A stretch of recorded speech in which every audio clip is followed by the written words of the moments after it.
Hi friends, మనస్మిత స్టోరీస్కి మీ అందరికీ స్వాగతం, సుస్వాగతం. హాయ్ ఫ్రెండ్స్, ఈరోజు మనం చదువుకోబోయే కథ మనసిచ్చా చెలి నీకే 4వ భాగం, ఆఖరి భాగం. ఇక కథలోకి వెళ్దామా? మనసిచ్చా చెలి నీకే. ఓ రోజు కార్తీక్ వచ్చి చూసి, అబ్బో చాలామంది పిల్లలు కొత్తగా చేరినట్లున్నారు. మహిత, విజయ పదంలో దూసుకు వెళ్ళిపోతున్నావు. ఇలాగే ఉంటే సంవత్సరం తిరిగేటప్పటికీ ఇంకో 2 బ్రాంచులు పెడతావేమో అన్నాడు. ఆ భగవంతుడు మీ ఫ్రెండు అనుగ్రహిస్తే అలాగే జరుగుతుందేమో అంది మహిత నవ్వుతూ. నువ్వు ముందే ఇలా ఎందుకు చేయలేదు మహిత? ఇప్పుడు నీ ఎదుగుదల చూసి వాడు ఎంతగా సంతోషిస్తున్నాడో తెలుసా అన్నాడు నోరు జారి. ఏంటి ఇప్పుడేమన్నావు? మళ్ళీ చెప్పు. సంతోషిస్తున్నాడా అంది కార్తీక్ని కుచ్చి చూస్తూ. నువ్వు సరిగ్గా విన్నట్లు లేవు. వాడు ఉంటే నీ ఎదుగుదల చూసి వాడు చాలా సంతోషించేవాడు.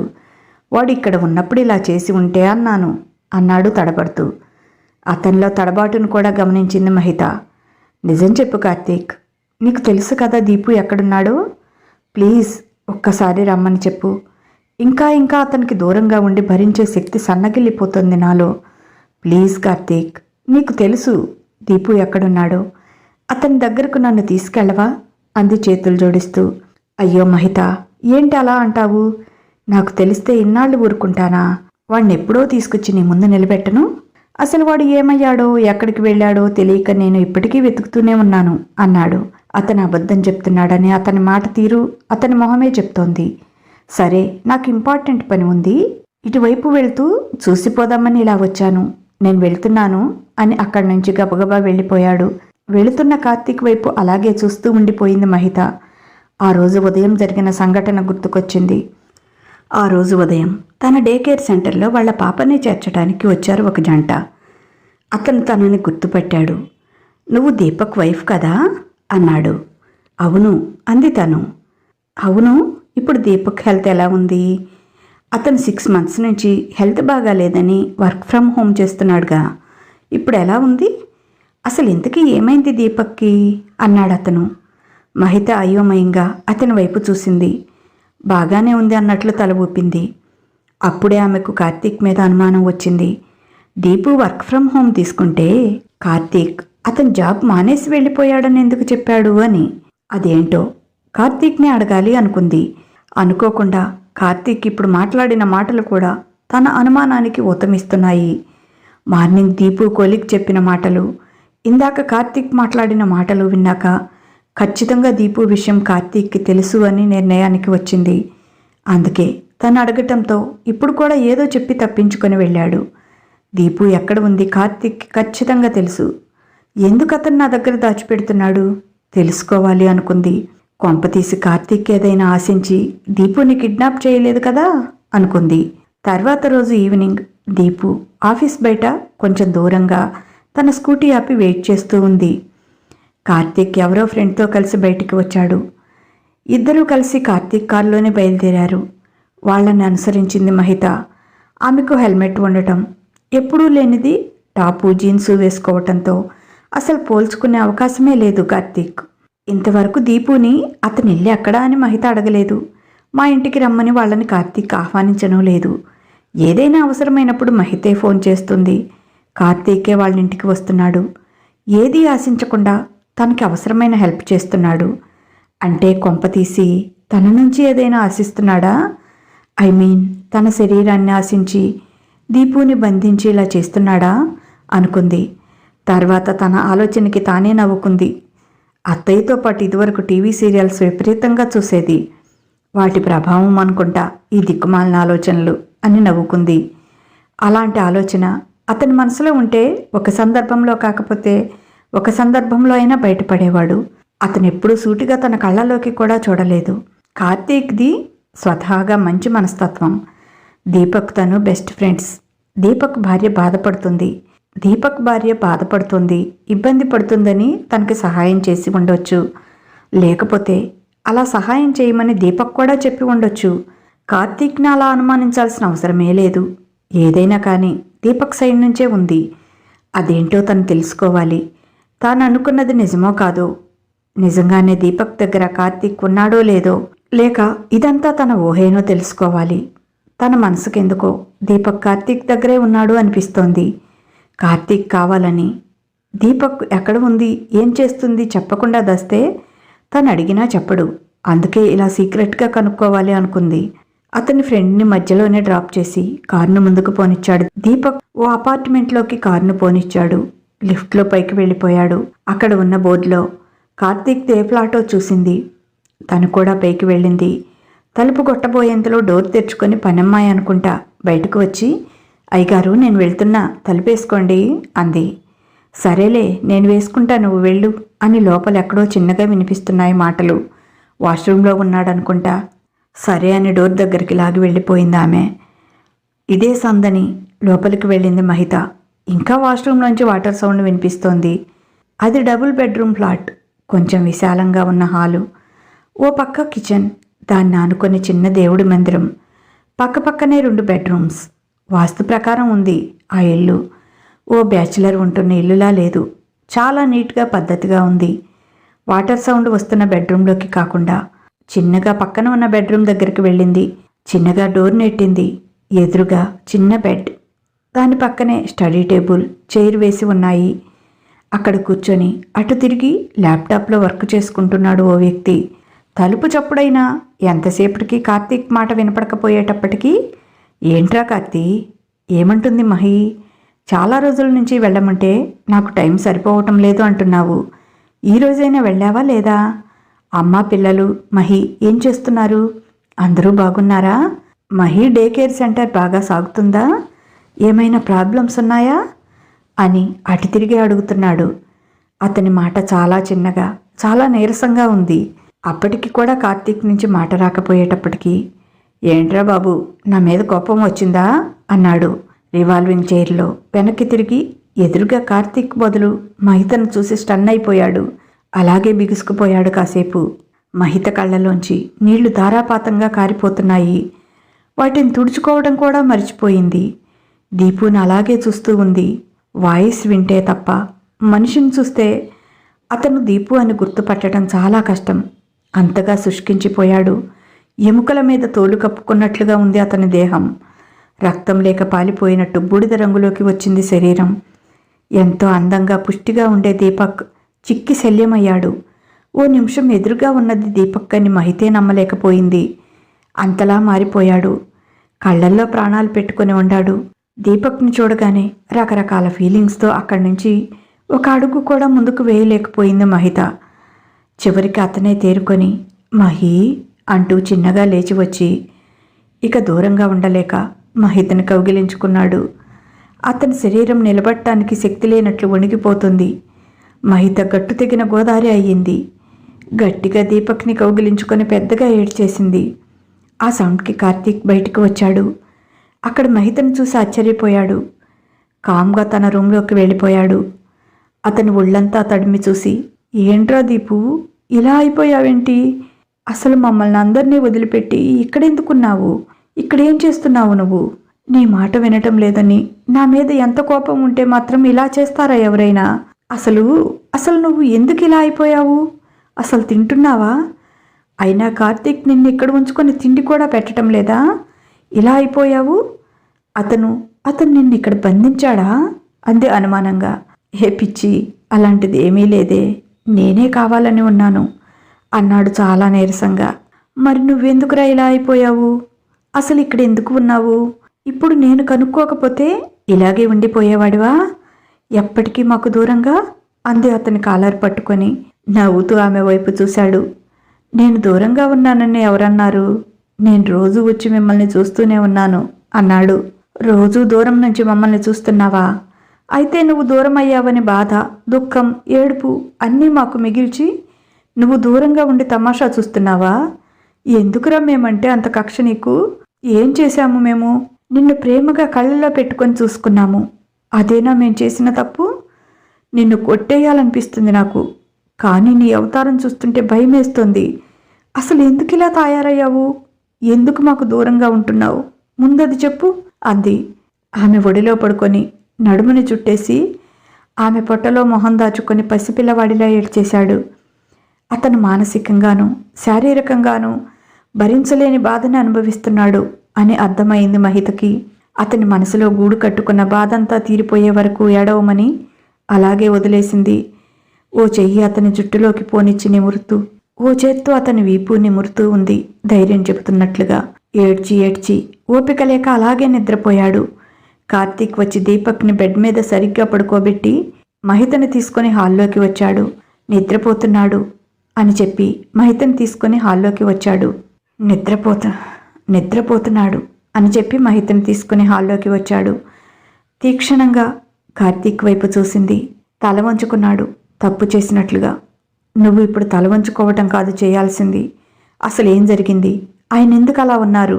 దీపు మమ్మల్ని వదిలిపెట్టి నీ దగ్గర ఎందుకున్నాడు? ఆయనకేమయ్యింది? కనీసం వారానికి ఒకరోజైనా తిండి పెడుతున్నావా? అలా అయిపోయాడు అంది కోపంగా కార్తీక్ని చూస్తూ. కార్తీక్ సీరియస్గా మహిత వైపు చూశాడు. నేనేమీ మీ ఆయన్ని కిడ్నాప్ చేయలేదు. నేను ఇక్కడ ఉంచుకోకపోతే వాడు చచ్చిపోతానని బెదిరిస్తే తప్పనిసరి ఉంచుకున్నాను. వారానికి ఒక్కసారైనా తిండి పెడుతున్నావా అన్నావు. నేను పెట్టినా తినే స్థితిలో కూడా వాడు లేడు ప్రస్తుతానికి అన్నాడు. అంటే అంది అయోమయంగా. వాడు మీకెందుకు దూరంగా వచ్చాడనుకుంటున్నావు అన్నాడు. అది తెలియకేగా ఇలా తలపట్టుకొని కూర్చున్నాను. ఎందుకు వచ్చాడు అని ఎదురడిగింది. ఈ మాట వినాలంటే నువ్వు గుండె దిటవు చేసుకోవాలి. మీ మనసులు వాడి మీద అసహ్యంతో రాయిలా మార్చటానికే వాడు మీకు దూరంగా వచ్చాడు అని చెప్పాడు కార్తీక్. అంటే అంది అర్థం కానట్లుగా. ఇప్పుడు వాడిని చూశాక కూడా అర్థం కాలేదా? వాడికి ఏదో వింత జబ్బు వచ్చింది. వాడు ఇంకొద్ది కాలమే బ్రతుకుతాడు. అతని శరీరంలో ఒక్కో భాగం పనిచేయకుండా పోతోంది చివరికి అని చేతుల్లో మొహం దాచుకుని ఏడ్చాడు కార్తీక్. నోర్ముయ్, ఎంత ధైర్యం ఇలా మాట్లాడటానికి నీకు? నా దీపునే బ్రతకడని చెప్తావా అంది కోపంగా ఏడుస్తూ. తప్పదు మహిత, వాస్తవాన్ని స్వీకరించాలి నువ్వు. వాడు పోయేలోపు నీ కాళ్ల మీద నువ్వు నిలబడి నీ పిల్లల్ని నీ కుటుంబాన్ని నిలబెట్టుకోవటం తన కళ్ళారా చూసుకోవాలి అనుకున్నాడు. అదే టైంలో వాడి మీద మీకు అసహ్యం పుట్టాలి అని ఆ విధంగా నీకు మెసేజ్ పెట్టాడు. వాడు మీ దగ్గరే ఉంటే నువ్వు అలాంటి ప్రయత్నం చేయవు అని, ప్లస్ నీ మనసులోంచి వాడిని తీసేయాలి. అందుకే తన మీద అసహ్యం పుట్టేట్లుగా తను నీకంటే బెటర్గా ఉన్న వేరే అమ్మాయిని పెళ్లి చేసుకుని విదేశాలు వెళ్ళిపోతున్నట్లుగా నీకు మెసేజ్ పెట్టాడు. వాడి మీద ప్రేమతో నిన్ను నువ్వు ప్రూవ్ చేసుకున్నావు. కానీ వాడి రెండో ఆశ మాత్రం తీరలేదు. నీ మనసులో వాడి మీద అసహ్యం పుట్టలేదు. ఏదో కారణంతో మీకు దూరం అయ్యాడు అని అనుకున్నావు. కానీ అతను ఇంకొక అమ్మాయిని పెళ్లి చేసుకుని వెళ్ళిపోయాడు అంటే నువ్వెప్పుడూ నమ్మలేదు కదా అన్నాడు. లేదు, నా దీపు ఏంటో నాకు తెలియదా? ఎలా నమ్ముతాను? నేను తను చెప్పినట్లు వినడం లేదని ఇంట్లోంచి వెళ్ళిపోయాడు. అలా నన్ను నేను ప్రూవ్ చేసుకుంటే తిరిగి వస్తాడు అని నా శాయశక్తిలా ప్రయత్నించి నన్ను నేను ప్రూవ్ చేసుకున్నాను అంది ఏడుస్తూ. అసలు ఇంతకీ ఆయనకి ఏమయ్యింది? ఏ డాక్టర్ చెప్పాడు ఆయన బ్రతకడని? ఇంత ఎక్విప్మెంట్, ఇంత నాలెడ్జ్ పెరిగాక కూడా డాక్టర్స్ ట్రీట్మెంట్కి ఎదురు తిరిగే జబ్బులు కూడా ఉంటాయా? అసలు ట్రీట్మెంటే లేదా ఆయన జబ్బుకి అంది. చాలా వరకు లేనట్లే, 90% లేదు అని చెప్పారు. ఆ 10% కూడా చాలా ఖరీదైన వైద్యం. మనలాంటి మధ్యతరగతి వారికి అందుబాటులో లేని వైద్యం. దాదాపు 30 కోట్లు అవుతుంది అని చెప్పారు. అందుకే తన లైఫ్ మీద ఆశ వదిలేసుకున్నాడు. అదే టైంలో నీకు బ్రతకటం నేర్పాలి అనుకున్నాడు. తను నీ పక్కన ఉంటే నువ్వు ఎప్పటికీ అతని నీడలోనే ఉండాలని అనుకుంటావు తప్ప నీకు నువ్వు ఎదగటానికి ప్రయత్నించవు అని నీకు దూరంగా వచ్చాడు. ఇప్పుడు ఇంత కష్టపడుతూ కూడా వద్దన్నా వినకుండా జాబ్ చేస్తున్నాడు. ఆ శాలరీ అంతా మీకోసమే దాస్తున్నాడు. తనకేమైనా అయితే తన పిఎఫ్, తన ఇన్సూరెన్సులు పెద్ద మొత్తంలో అమౌంట్ మీకు అందేటట్లుగా ఏర్పాటు చేశాడు. నీ డే కేర్ సెంటర్కి అవసరమైన అనుమతులన్నీ తనే తిరిగి లంచాలిచ్చి అంత త్వరగా వచ్చేటట్లు చేశాడు. దానిలో నేను చేసింది ఏమీ లేదు. నువ్వు అలా కష్టపడుతుంటే బాధపడేవాడు, కానీ చాలా సంతోషపడేవాడు. నా మహి అనుకుంటే ఏదైనా సాధిస్తుందిరా, రాక్షసి పట్టుపట్టిందంటే వదలదు అనేవాడు. ఈ మధ్య లివర్కి, లంగ్స్కి ఎఫెక్ట్ అయ్యిందనుకుంటా. బ్లడ్ వామిటింగ్స్ కూడా అవుతున్నాయి. అందుకే మరీ ఇలా అయిపోయాడు అన్నాడు బాధగా కన్నీరు కారుస్తూ కార్తీక్. మహిత ఓ నిర్ణయానికి వచ్చింది. కార్తీక్ గారు, నేను దేవుడిదే భారమని ఆయన ప్రాణాలను అలా గాలికి వదిలేయలేను. నా శాయశక్తులా ప్రయత్నిస్తాను. ఆ సతీ సావిత్రిలా యముడితో పోరాడైనా సరే నా దీపుని నేను రక్షించుకుంటాను. ఏ ప్రయత్నం చేయకుండా ఆయనకేమైనా అయితే నన్ను నేను ఈ జీవితంలో క్షమించుకోలేను అని పదండి హాస్పిటల్కి తీసుకువెళ్దాం అంది. ఇద్దరూ కలిసి దీపక్ని హాస్పిటల్కి తీసుకువెళ్ళి జాయిన్ చేశారు. దీపక్ లేచాక చాలా గొడవ చేశాడు. నేను హాస్పిటల్లో ఉండి ఉన్న 4 రూపాయలు ఖర్చు పెట్టలేను. నేను మీరు సుఖంగా సంతోషంగా ఉండాలని ఇంత కష్టపడి సంపాదిస్తున్నాను. అవన్నీ ఇలా హాస్పిటల్ పాలు చేయలేను. ఎంత ఖర్చు పెట్టినా నేను బ్రతకను, అది నాకు తెలుసు అన్నాడు. మహిత సీరియస్గా అతని వైపు చూసింది. మీకు తెలుసు మీరు లేకుండా నేను బ్రతకలేనని. ఇప్పుడు ఎలా ఉన్నాను అంటారేమో. కేవలం మీకోసమే ఉన్నాను.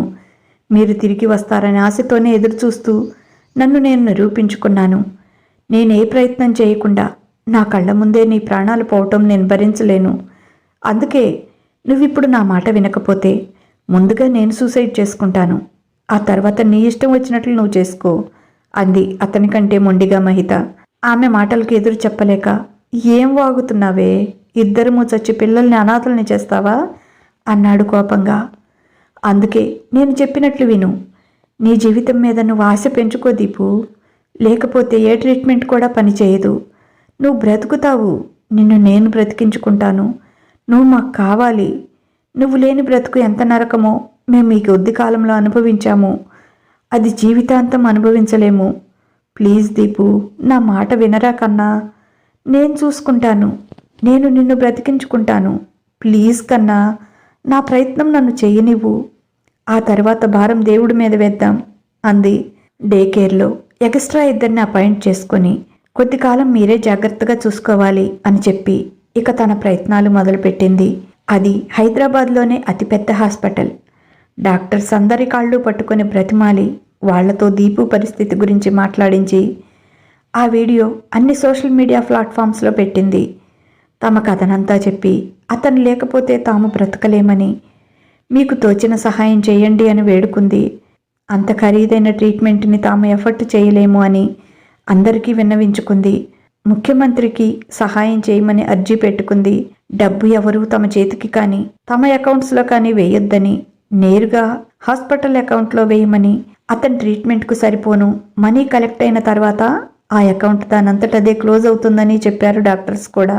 అతను సాఫ్ట్వేర్ ఎంప్లాయ్ అని తెలిసి చాలామంది సాఫ్ట్వేర్ ఎంప్లాయీస్ అతనికి హెల్ప్ చేయడానికి ముందుకు వచ్చారు. హాస్పిటల్ అకౌంట్లో డబ్బు వేశారు. మిగతాది మొత్తం ముఖ్యమంత్రి సహాయం చేస్తానని మాట ఇచ్చారు. అన్ని సోషల్ మీడియాల్లో ఒక ఉద్యమంలా సాగిందా సంఘటన. తెలిసిన వారు తెలియని వారు ఎంతోమంది సహాయం చేశారు. దీపక్ కోలుకోవాలని ఎంతోమంది ప్రార్థనలు పూజలు చేశారు. అందరి పూజలు ఫలించి ఇంగ్లాండ్ నుంచి డాక్టర్స్ మెడిసిన్స్ తీసుకువచ్చి దీపక్కి ట్రీట్మెంట్ ఇచ్చారు. మహిత నమ్మకం డాక్టర్స్ ట్రీట్మెంట్ ముక్కు మొహం తెలియకపోయినా దీపక్ బాగుండాలని, మహిత పసుపు కుంకుమ నిలబడాలని జనం చేసిన పూజలు ఫలించాయి. మహిత అటు ఇంటిని, పిల్లల్ని, అత్తగారిని, డే కేర్ సెంటర్ని, ఇటు హాస్పిటల్లో ఉన్న దీపక్ని బాధ్యతగా చూసుకుంది. 6 నెలల తర్వాత దీపక్ పూర్తిగా కోలుకున్నాడు. డాక్టర్స్ మందుల కంటే మహిత ప్రేమ, ఆమె నమ్మకమే అతన్ని బ్రతికించాయి.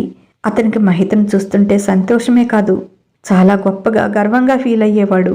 నువ్వు రాక్షసివే, అనుకుంటే ఏదైనా సాధిస్తావు అని నవ్వేవాడు. ఓ రోజు Deepu's day care centre anniversary సందర్భంగా మరో 2 బ్రాంచెస్ని ఓపెన్ చేసింది మహిత. నేను ఓపెన్ చేసే రోజే చెప్పానా, సిటీ అంతా ఎక్కడ చూసినా నీ డే కేర్ సెంటర్సే కనపడతాయని. చూసావా, నా మాట నిజమైంది అన్నాడు కార్తీక్ నవ్వుతూ. అవునన్నయ్యా, నీ నోటి మాట ఫలించి నువ్వు అన్నట్లుగానే నా డే కేర్ సెంటర్స్ నగరం అంతా విస్తరించాలి. థ్యాంక్స్ అన్నయ్య అని ఆ రోజు రాఖీ పండుగ కావటంతో నువ్వు నాకు ఆ భగవంతుడిచ్చిన అన్నయ్యవి. కష్టకాలంలో సొంత చెల్లి కంటే ఎక్కువగా ఆదుకున్నావు అని కార్తీక్కి రాఖీ కట్టి అతని కాళ్ళకి నమస్కరించింది. దీపక్ అది చూసి ఏదో గుర్తుకొచ్చి నవ్వుకున్నాడు. తాను జబ్బున పడినప్పుడు కార్తీక్తో చెప్పాడు, నీకు అభ్యంతరం లేకపోతే నేను చనిపోయాక మహితను పెళ్లి చేసుకో, ఆమెను అలా ఒంటరిగా వదిలేయకు అని. అలాంటి పాపిష్టి మాటలు అనకు, ఆమె నాకు చెల్లి లాంటిది. అలాంటి ఆలోచన కూడా నీ మనసులోకి రానివ్వకు అని చెప్పాడు కార్తీక్. ఆమెను ఒంటరిగా ఎప్పటికీ వదలను. ఓ అన్నగా ఎప్పటికీ ఆమె తోడుగా ఉంటాను అని చెప్పాడు. పైకి వరుసలతో అన్నా చెల్లి అని పిలుచుకోకపోయినా ఆ అన్నా చెల్లెళ్ళిద్దరి మనసులో అదే భావన ఉన్నందుకు హ్యాపీ ఫీల్ అయ్యాడు దీపక్ కూడా. దీపక్ ఇప్పుడు పూర్తిగా కోలుకోవటమే కాదు, వెనుకటి దీపక్లా మారాడు. అతనికి అంత స్ట్రిక్ట్ డైట్ అమలు చేస్తోంది మహిత. ఆ రోజు రాత్రి దీపక్ గుండెల్లో తలదాచుకొని, ఇలా నీ గుండెల్లో ఒదిగిపోయి కరువు తీరా ఏడవాలని ఎన్నిసార్లు అనుకున్నానో తెలుసా దుర్మార్గుడా, ఏమాత్రం జాలి లేకుండా నాకు దూరంగా వెళ్ళిపోయావు కదూ అంది. అతని గుండెల మీద హెయిర్ పెదవులతో పట్టుకుని గట్టిగా లాగి, రాక్షసి, అప్పుడు బ్రతికించి ఇప్పుడు చంపేస్తావా ఏంటే అన్నాడు చురుక్కమన్న చోట రుద్దుకుంటూ. అవును, నిన్ను నా కసితీరా కొట్టాలనిపిస్తుంది, గొంతు పట్టుకుని పిసికేయాలనిపిస్తుంది, ఒంటి నిండా వాతలు పెట్టాలనిపిస్తుంది. అసలు ఎంత కోపం వస్తుందో తెలుసా నీ మీద అంది అతని గుండెల మీద కొడుతూ. అతన్ని కౌగిలించుకొని గట్టిగా ఏడ్చేసింది. ఇంకొకసారి ఇలా చేశావంటే నేనే చంపేస్తాను నిన్ను అని ఏడుస్తూనే ఉంది. ఆమెని తన గుండెల్లో పదువుకుంటూ, ఊరుకోరా బంగారు తల్లి, నాకేమైనా ఇష్టమంటే మిమ్మల్ని వదిలిపెట్టి వెళ్ళటం, కానీ అప్పుడు తప్పలేదు, నాకు అలా చేయాల్సి వచ్చింది. నా మీద అసహ్యం పెంచుకొని నన్ను మర్చిపోతారు అనుకున్నాను, కానీ నా మీద మరింత ప్రేమను పెంచుకొని సతీ సావిత్రిలా పట్టుబట్టి మరీ యముడి దగ్గర నుంచి నన్ను లాక్కొచ్చేసావుగా. ఇక ఎప్పటికీ ఈ దీపు నీ ప్రేమకు బానిస. ఇక బ్రతికి ఉన్నంతకాలం ఎటువంటి పరిస్థితుల్లో కూడా నీకు దూరం కావాలనే ఆలోచన కూడా రానివ్వను. ఎలాంటి సమస్య అయినా కలిసి ఎదుర్కొందాం. ఏమీ తెలియని పిచ్చిదానివి, ఎలా బ్రతుకుతావో నేను లేకుండా అనుకున్నాను. ఎలా బ్రతకాలో, నా అనుకున్న వారిని ఎలా బ్రతికించుకోవాలో నువ్వే నాకు అన్నీ నేర్పావు అన్నాడు ఆమె నుదుటిపై ముద్దు పెట్టుకుంటూ. బుద్ధు, నువ్వు లేకుండా నేను బ్రతకలేనురా. అందుకే నీకోసం కాదు, నా కోసం నిన్ను బ్రతికించుకున్నాను. ఇక మాటలు వద్దు, డాక్టర్ అన్నిటికీ ఓకే అని చెప్పారు అని అతని పెదవుల్ని పెనవేసింది.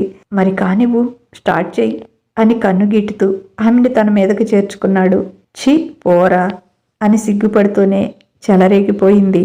ఒకరి మీద ఒకరికి ఉన్న ప్రేమనంతా ఆ కలయికలో చూపించుకున్నారు. చాలా కాలం తర్వాత ఒకరి కోసం ఒకరిగా, ఒకరిలో ఒకరుగా, నదీమ తల్లి సాగరుడిలో కలిసినట్లుగా ఒకరిలో ఒకరు ఆర్తిగా కలిసిపోయారు. వారి తనువులే కాదు, మనసులు కూడా ఒకదానిలో ఒకటి ఐక్యమై ఎప్పటికీ విడిపోలేనట్లుగా సంగమించుకుంటున్నాయి. ఇదండి ఈ కథ. ఎలా ఉంది, మీకు నచ్చిందా? నిజానికి ఈ కథ నేను అనుకున్నదైతే సాడ్ ఎండింగే. మీరు స్టార్ట్ చేసిన రోజు నుంచే మొదలు పెట్టేశారు. ఎండింగ్ సాడ్ వద్దు, వాళ్ళిద్దరూ కలుసుకున్నట్లుగా రాయమని. అందుకే ఆలోచించి మీకోసమే కథని ఇలా రాశాను. మీకు నచ్చిందా? మరి నచ్చితే ఒక లైక్ ఇవ్వండి. అలాగే ఈ కథ పైన మీ అమూల్యమైన అభిప్రాయాన్ని ఓ చిన్న కామెంట్ ద్వారా తెలియచేయండి.